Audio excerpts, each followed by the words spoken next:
안녕하십니까. 아, 의로움, 정의를 또 주제로 얘기를 해볼까 합니다. 오늘은 에피큐로스의 정의, 의로움.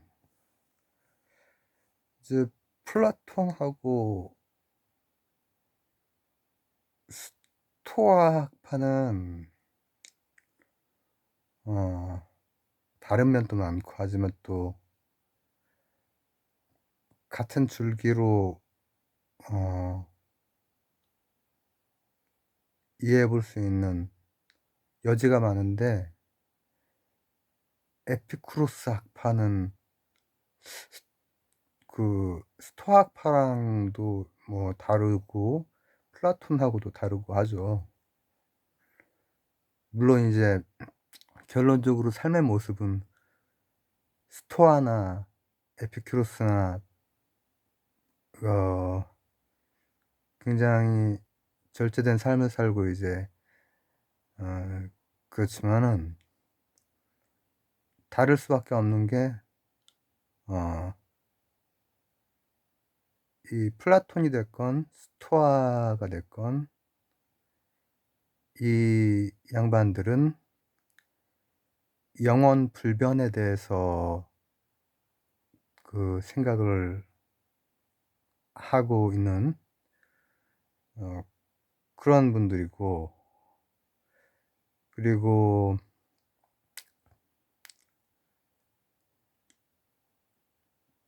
이 자연 철학 전체의 철학 체계를 이루는 가장 바탕이 되는 자연 철학에 있어서도 에피큐로스 같은 경우에는 데모크리토스의 원자설을 바탕으로 하고 있기 때문에 어떠한 그 디자인한 것도 없고, 또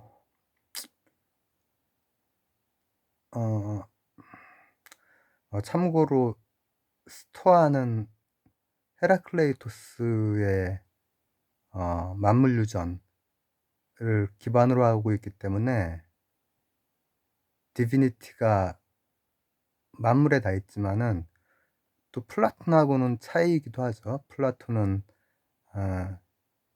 그렇게 만물유전하는 것이 아니고 영원불변하는 푸시케를 얘기를 했던 분이기 때문에. 근데 에피큐로스도 의로움을 얘기를 하죠. 근데 이제 의로움은 이제 왜 얘기를 할까? 정의는 왜 얘기를 할까?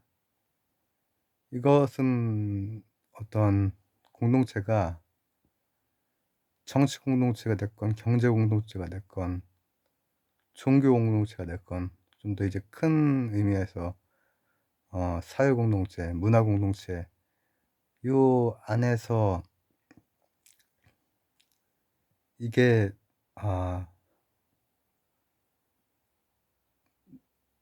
계속해서 유지되고 더 나아지는 방향으로 가기 위해서 의로움이 필요하기 때문에 종교에서조차도 의로움을 얘기를 하죠. 근데 에피쿠로스는 종교에 대해서 어떻게 생각을 했을까요? 스토아파는 뭐 신심이 있는 학파죠. 이신론이라고 생각하면 돼요. 이신론이라고 하는 것은 이성, 신이라고 하는 것에 대해서 이성으로 접근 가능한, 혹은 이성 자체의, 왜냐하면 이성이 질서를 담고 있죠. 이성이 가지고 있는 그 질서, 그런 것을 이신론이라고 해요. 그래서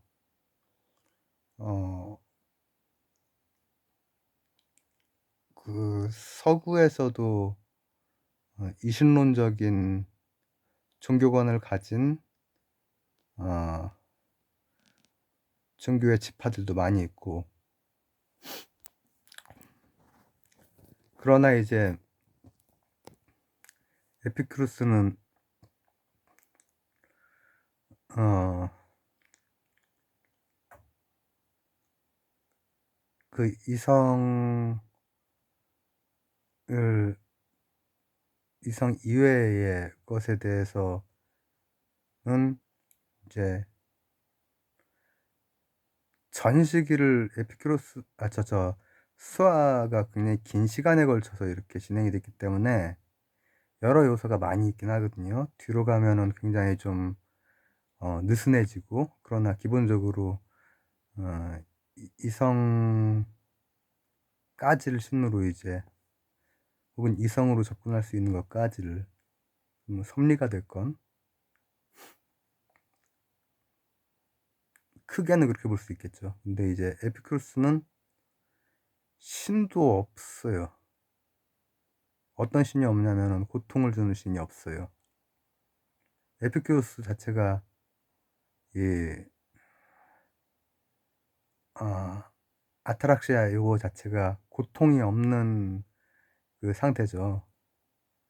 내 신이 막 고통을 주고 이런 것에 대해서 증거 있어? 뭐 이렇게 나오는 셈이죠. 증거 없으면은 뭐 몰라? 20가지 몰라? 뭐 이렇게 하는 그런 셈인데, 신이 고통을 주고 있다는 그 증거는 없는 거죠. 그냥 있는 그대로의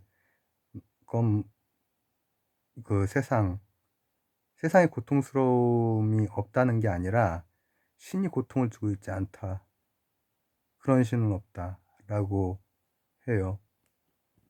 그리고 또 한 가지는, 신은 죽음이랑 뗄래야 뗄 수가 없는 존재라고 볼 수 있죠. 모든 어느 동네를 막론하고 조상신 없는 동네가 일단 없고, 거기에서 이제 제대로 보편성과 이 교리 이런 것들을 가다듬으면서 세계 종교가 된 것들도 있고, 근데 그 조상신은 이제 현세에서 뛰어났던 사람이 죽고 나서 신이 되는 거죠. 그거는 뭐 지중해 쪽에도 다 마찬가지죠. 현세에서 뛰어난 장군은 나중에 신이 됩니다.